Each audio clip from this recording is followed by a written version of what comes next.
చోటు చేసుకుంది. 2 రోజుల క్రితం అంగన్వాడీ కేంద్రానికి వెళ్లి అదృష్టమైన లక్షిత్ విగతజీవిగా కనిపించాడు. గ్రామానికి 2 కిలోమీటర్ల దూరంలోని పొలాలలో బాలుడి మృతదేహాన్ని స్థానికులు గుర్తించి పోలీసులకు సమాచారం అందించారు.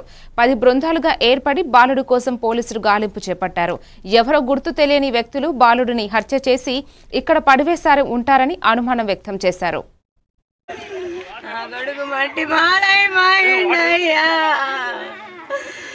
ఎన్ని రోజులు దాక్కొని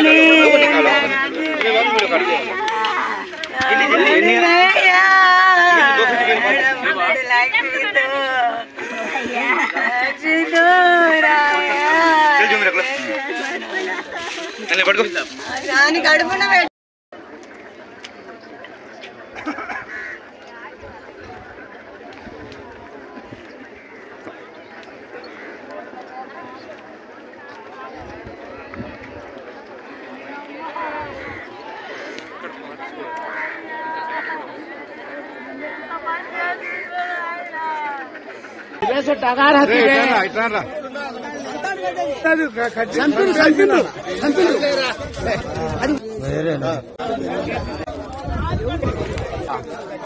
ఏడ్చి వాడు వదిలిపెట్టిపోయింది. వాడు ఏడ్చి గొంతేటి చచ్చిపోయినది.